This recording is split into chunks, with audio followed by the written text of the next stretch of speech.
Sean todos bienvenidos a la capacitación jornada virtual acerca del desfibrilador solo en serie, dada gracias a la entidad de México. Primero vamos a observar los componentes del equipo. Entre estos, lo primero que podemos notar es la pantalla, en la cual se van a ver las derivaciones, si está en modo monitor, o el electrocardiograma si están en las otras dos, que nos permiten ver visualmente el funcionamiento del equipo. Luego tenemos el interruptor, el cual nos va a permitir cambiar entre los diferentes modos que presenta el equipo.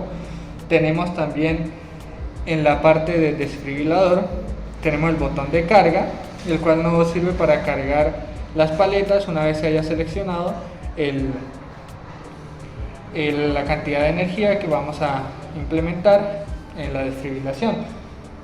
Tenemos los botones de selección de energía, los cuales nos van a permitir hacer esta selección en joules de la cantidad de energía de la desfibrilación. Tenemos el botón de shock, el cual vamos a aplicar el shock a la persona o paciente, y tenemos el botón de análisis, que en este caso nos serviría para analizar si el paciente necesita la descarga o no. Luego pasaríamos a la posición del monitor, en la cual encontramos el botón lead o derivación, el cual nos permite cambiar entre varias derivaciones para visualizar la que nos convenga. También podemos cambiar el tamaño con el botón size, suspender alarmas con el botón de suspender alarmas, y con el botón de grabar se graban los datos del equipo. También vemos que encontramos un pequeño LED en esta parte, el cual nos va a indicar si está funcionando el micrófono o no, si el equipo lo permite. Hay modelos que lo tienen y hay modelos que no cuentan con él. Luego vemos debajo de la pantalla una serie de 5 botones. Estos botones se conocen como botones suaves, los cuales van cambiando su funcionamiento dependiendo de lo que salga en pantalla. Estos son para generar una navegación más fácil en todas las opciones que se generen en pantalla. Tenemos también botones debajo de los botones suaves, los cuales nos van a indicar. El primero es para el volumen del pitido del ECG. El segundo es para ajustar el brillo o el contraste. Este indicador es LED para decirnos si se está cargando la batería o no. Tenemos también el de resumen, summary, el cual nos sirve para poder registrar y ver todos los resultados registrados en el mismo. Y por último tenemos el botón de marcador de código, Code Marker, el cual nos sirve para activar un menú y con ayuda de los botones suaves ir a la memoria interna del dispositivo. También por último tenemos toda la parte del marcapasos o pacer, el cual cuenta con las manijas para cambiar el ratio del marcapasos o la salida, y el botón 4.1, el cual nos permite entrar al modo 4.1 en el marcapasos, en el cual más adelante se va a aplicar, pero en general sirve para registrar la acción del corazón de la persona.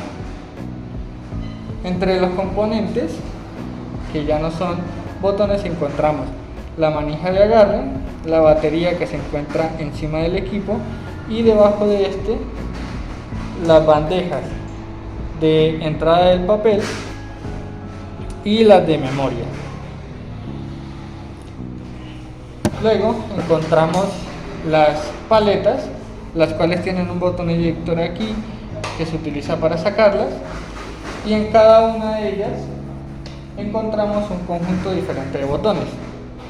En la del externón vamos a encontrar otro par de selección de energía y el botón de on-off del registrador. Este sirve para parar la impresión del ECG que se va a mostrar o del resultado de la desfibrilación. En la segunda paleta, que es la de ápice, encontramos otro botón de carga para acceder a estos comandos sin necesidad de estar en el desfibrilador, y en cada una encontramos el botón de shock, que nos sirve para dar la descarga al paciente.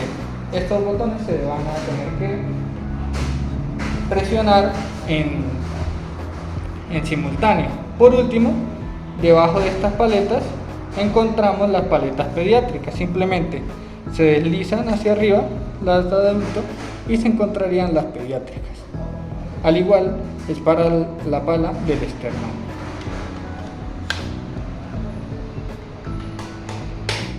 Ahora veremos algunas características técnicas que tiene el equipo. La primera que encontramos es que cuenta con una batería. Esta es de ácido de plomo, la cual está sellada. También tiene una temperatura de funcionamiento normal de entre 0 a 55 grados Celsius. El marcapasos tiene una duración de impulso rectilíneo de 40 milisegundos y está totalmente protegido de la desfibrilación normal.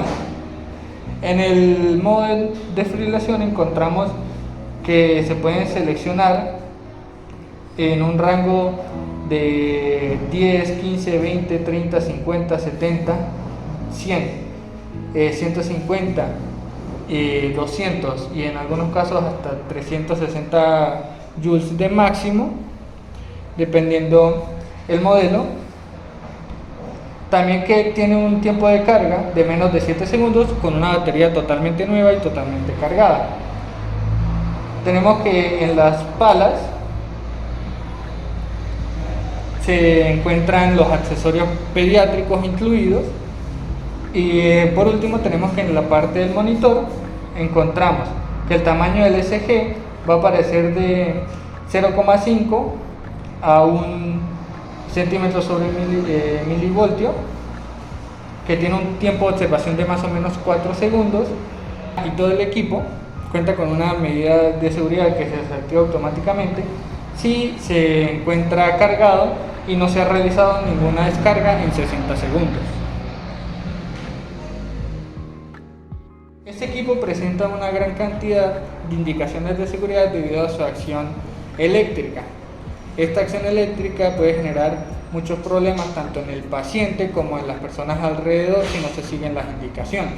Entre estas indicaciones tenemos que la batería de plomo se debe cargar completamente después de cada uso del desfibrilador, que no se debe dejar el equipo ni en presencia de gases anestésicos ni materiales inflamables, tampoco se debe usar cerca o sobre charcos de agua.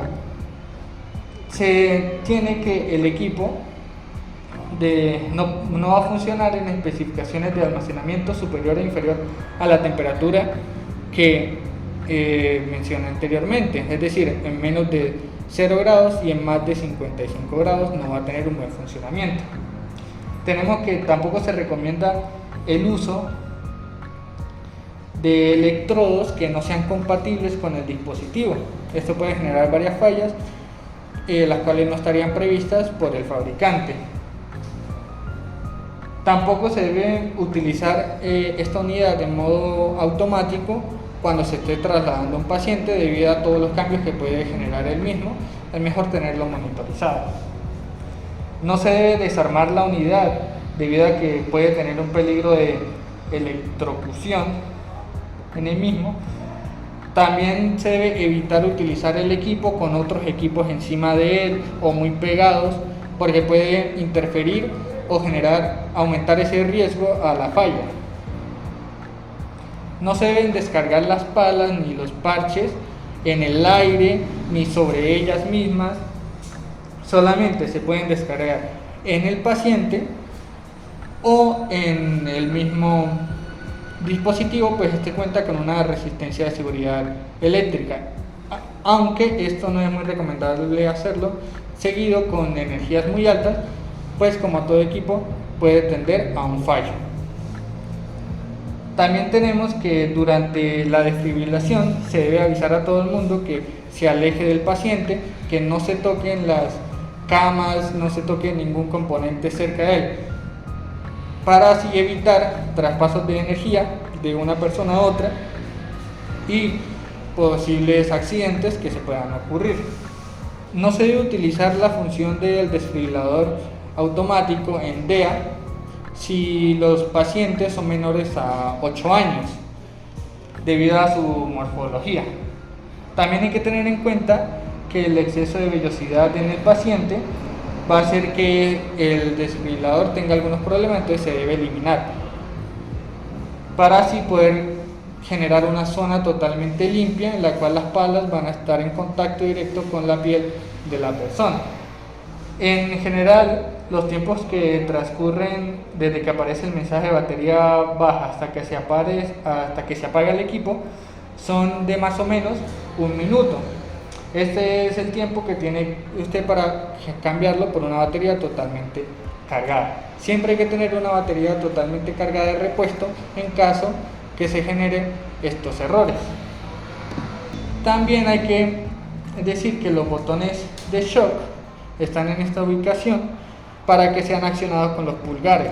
Se debe seguir esta indicación debido a que esta forma impide que se generen problemas o descargas accidentales frente a la persona que está realizando la desfibrilación. Y por último,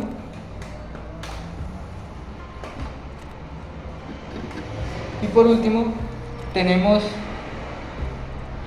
que no se debe dejar la batería instalada en el equipo si este no se va a utilizar durante más de 90 días. Esto puede generar un deterioro en la batería y en todo el equipo en general. Ahora veremos el uso como tal del desfibrilador. Lo primero que hay que tener en cuenta es que se debe ayudar o hacer un proceso antes de la desfibrilación. Lo que debemos hacer es verificar el paciente, verificar cómo puede ser su pérdida de conocimiento, la ausencia de respiración o la ausencia de pulso, y si es necesario ayudar con la reanimación manual. Luego de esto nos aseguramos de que el equipo esté conectado con la batería. Entonces conectamos el equipo.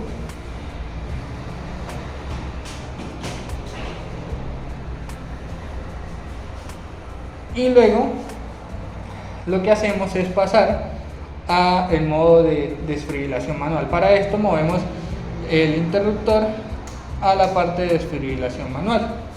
En la pantalla nos debe aparecer que está en desfib en 200 joules, que es lo estándar cuando él se inicia, y que está seleccionado, y vemos que este nos dice que es bifásico, y vemos aquí todas las opciones que se tienen con los botones suaves. Luego lo que hacemos es seleccionar la energía para que esta sea adecuada a la desfibrilación que se le va a aplicar al paciente. Como dijimos, este equipo cuenta con un par de selección de energía en la pantalla del mismo equipo y con un par en la pala del esternón.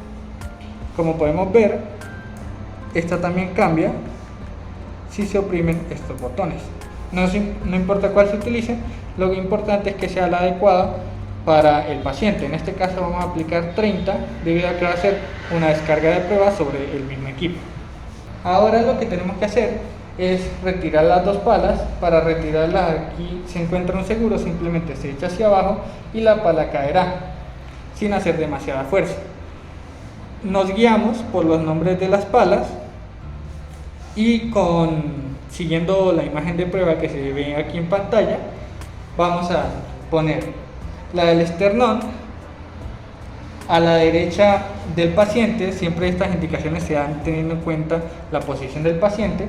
Aplicamos a la derecha del paciente, a la derecha de su esternón, y la del ápice va a estar debajo del pezón izquierdo de la persona, como se nota en pantalla. Una vez se mantienen aquí, hay que recordar que se deben llenar con gel conductor las paletas. Se recomienda que sea de forma uniforme en toda la superficie de la paleta, se coloquen y ahí sí se presione el botón de carga. El botón de carga va a hacer que el desfibrilador pase de decir select a cargando, y una vez cargado nos permita realizar el shock.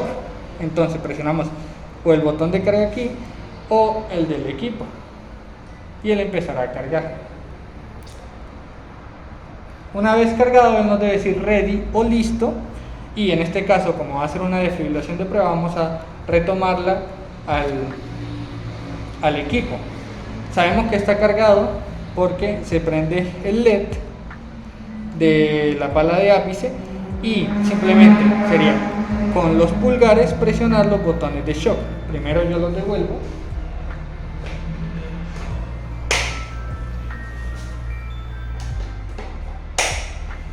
Y ahora sí voy a presionar los botones de shock con los pulgares. Como vemos, se hace que el test estuvo correcto y se imprime la gráfica de la descarga. Esta gráfica podemos pararla con el botón de registro que mencioné anteriormente, que se encuentra en la pala del esternón, para parar la impresión del registro del shock. Así sería un shock manual, una desfibrilación manual que se le da al paciente. Ahora vamos a ver cómo se realizaría una desfibrilación temporal no invasiva. Lo primero que tenemos que hacer es conectar los electrodos al paciente y los parches EMF,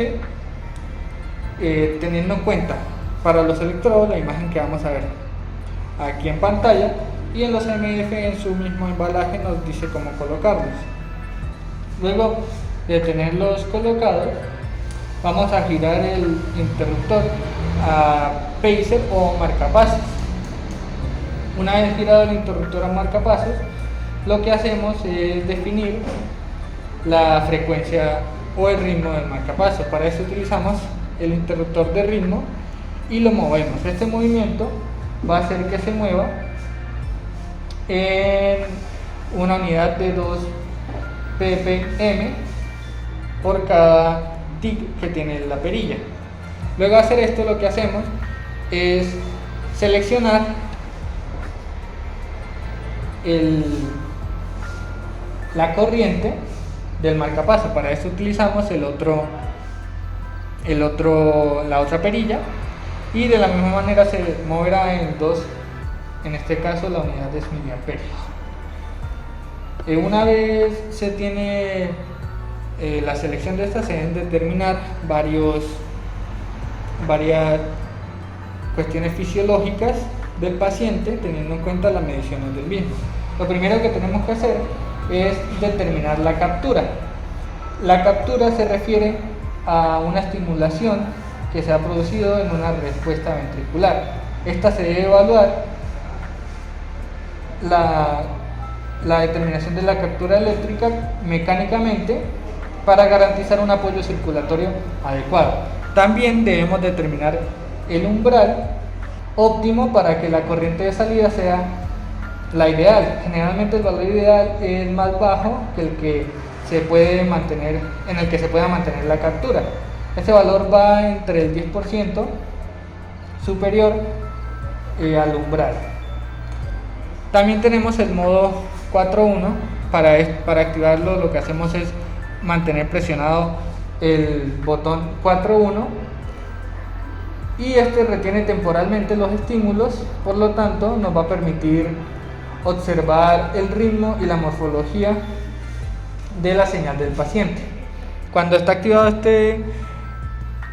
este botón, se va a administrar un cuarto del IPM indicado en el paciente. También tenemos que se puede realizar pasos adicionales, o dependiendo de si contamos con los electrodos o no. En este caso tenemos la estimulación asincrónica.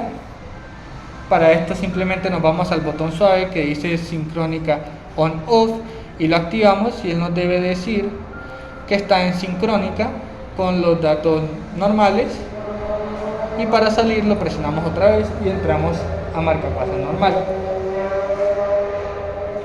Tenemos también que la estimulación pediátrica en marcapasos se hace idéntica a la de los adultos, es decir, seleccionando los parámetros, solo que se debe tener en cuenta que hay que cambiar el tipo de parche MF, y debido a que estos pesan entre 15, menos de 15 kilogramos. También hay que tener en cuenta que si hay una estimulación continua del marcapasos en neonatos, puede generarles quemaduras en la piel. Por último, en el modo de uso vamos a ver cómo es la monitorización con el ECG. Lo que tenemos que hacer primero es otra vez la colocación de los electrodos si no están puestos en el paciente, de la misma manera que el anterior. Igual se va a recordar con las imágenes que se muestran aquí en pantalla. Ahora lo que debemos hacer es girar la perilla a la parte de monitor. Esto nos permitirá utilizar todos los botones que se muestran en el mismo. Lo que podemos hacer más sencillo es cambiar entre las derivaciones, las cuales van a ser mostradas en esta parte. Aquí vemos derivación, tamaño y la frecuencia cardíaca. Para cambiarla simplemente le damos al lead o el botón derivaciones y pasamos de la primera derivación a la segunda, a la tercera y a la dada por los paddles. Esta nos va a mostrar en cada derivación la forma de onda que tendría el paciente. También, si queremos, podemos cambiar los tamaños, por ejemplo a 1.5, 2, 3, 0.5 y 1, que sería el estándar, para poder hacer mediciones más precisas de lo mismo. Si se nos llega a presentar una alarma, pues la suspendemos con el alarma suspend. Y este sería el funcionamiento normal del monitor. Además, en esta parte del monitor podemos ver las tendencias de la persona. En este caso, presionamos el botón Summary y presionamos la tecla suave de tendencia. Aquí seleccionamos si queremos saturación de oxígeno o de CO2 y se nos debe mostrar en pantalla un cuadro con las distintas tendencias que tiene la persona. Por último, si queremos imprimir esto, le damos al botón Print y será impreso en la guía, en la hoja del equipo, para tener un registro de todas las tendencias que ha tenido la persona a lo largo de la desfibrilación o la monitorización con el desfibrilador. Para la limpieza y desinfección de este equipo se debe tener en cuenta que se debe realizar la limpieza del equipo una vez antes de utilizarlo, la primera vez que se tiene el equipo, y cada vez de su uso, debido a que, como se le aplica el gel conductor a las palas, estas pueden generar residuos, las cuales van a ser impedimento en demás desfibrilaciones a futuro que se vayan a realizar. También tenemos en cuenta que este dispositivo está hecho para poder aguantar varias soluciones de limpieza y detergentes no cáusticos. Se recomienda utilizar alcohol isopropilo al 90%, también puede ser agua y jabón, con un paño suave que no sea abrasivo. Se debe limpiar tanto el dispositivo como las paletas y los cables del equipo. Para limpiar los registradores podemos utilizar, si no tenemos isopropilo, un paño húmedo simplemente. Se debe recordar que este equipo no puede ser sumergido en agua, tampoco se deben utilizar cetonas ni ningún abrasivo como cloro líquido ni ninguno de estos, y tener gran cuidado en la pantalla de la unidad para que esta no se dañe, ni se rompa, ni se desajuste del equipo. Entonces vamos a realizar la limpieza del equipo. Aplicamos el alcohol y limpiamos. Hay que recordar que el equipo debe estar desconectado en la red eléctrica y totalmente apagado.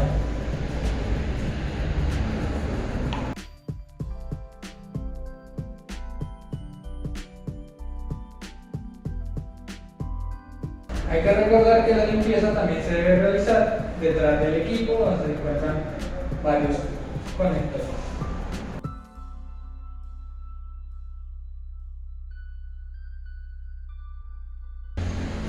Y como se dijo, también se realizan en la espalda.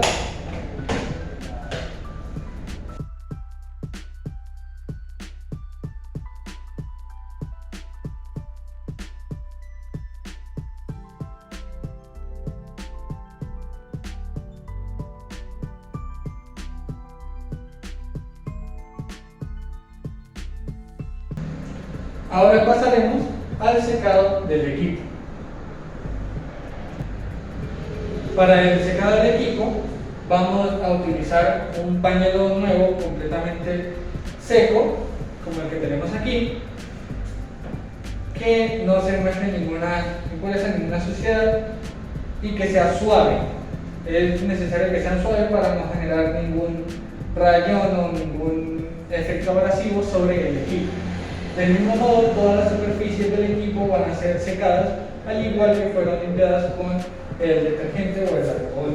Entonces empezamos por el desfibrilador.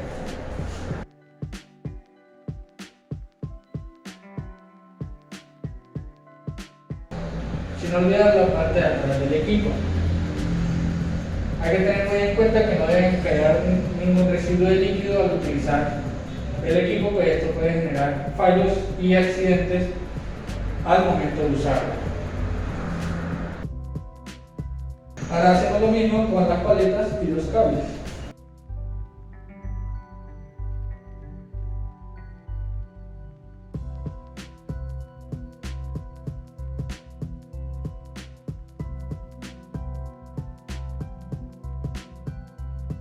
Y así se realizaría la limpieza del equipo.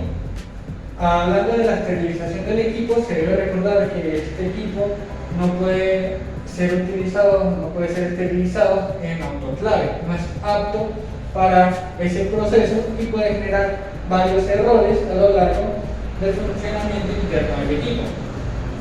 Entonces, se debe utilizar una esterilización en frío, es decir, una que se basa en la utilización de varios químicos, como pueden ser los formaldehídos al 38%, al 3%, el peróxido de hidrógeno, también puede ser el flutaraldehído al 2%, el ácido acético, y se debe tener en cuenta que estos productos químicos deben ser usados con los respectivos guantes, gafas o tapabocas que se necesiten utilizar para un buen manejo de estos productos sobre el equipo.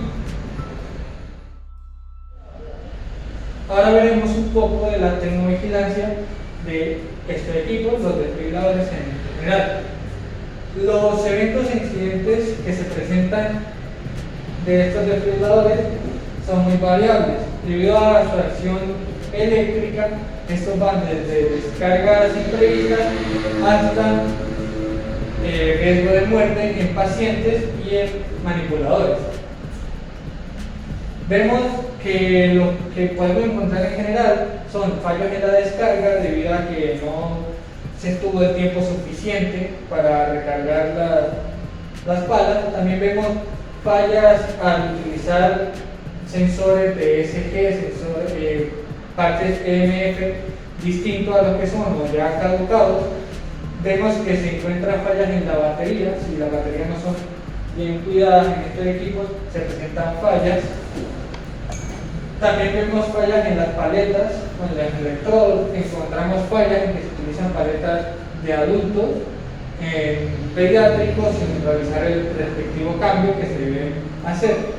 Vemos errores al momento de carga, errores al momento de la descarga, errores en potencia de la descarga que se indica que son 200 joules y en realidad fueron menos o más. Todos esos errores deben ser reportados en la termovigilancia. Y por último, vemos los más peligrosos, los cuales son shocks imprevistos, los cuales están configurando el equipo y se realiza la descarga sin aviso. También vemos errores en el usuario, en la persona que lo utiliza. Muchas veces por afán o por miedo, estrés o distintas, se hacen errores que son errores humanos comunes, pero se deben tener muy en cuenta al momento de utilizar estos equipos debido a la acción que ellos tienen y el riesgo que pueden involucrar tanto en la vida del paciente como en el de la persona que lo utiliza. Por último, en este equipo podemos encontrar varias fallas comunes. La mayoría de estas fallas comunes se pueden resolver prendiendo y apagando el equipo, es decir, reiniciándolo para que su batería y todos sus componentes eléctricos vuelvan a estar en funcionamiento al que. También verificando que las palas, los accesorios, los sensores sean adecuados a lo que se utilizan con el mismo. Por ejemplo, se pueden presentar fallas de que el puente es muy corto, entonces se debe volver a cargar el equipo, se debe volver a realizar el procedimiento o se deben reemplazar algunas de las paletas. Generalmente las fallas comunes de este equipo tienen que ver con accesorios que no están calificados para el uso con los modelos que se presentan. Por eso hay que tener muy en cuenta que la marca permita esos accesorios. También hay unas fallas que son menos comunes, pero se pueden resolver en el acto. Simplemente sería desconectando el equipo de la red eléctrica y volviéndolo a prender desde el inicio. Pero si estas fallas persisten, es mejor utilizar otro desfibrilador y mandar el que se tiene a una revisión en mantenimiento. Eso sería todo por la capacitación del desfibrilador Sol M-Series. Muchas gracias por su atención.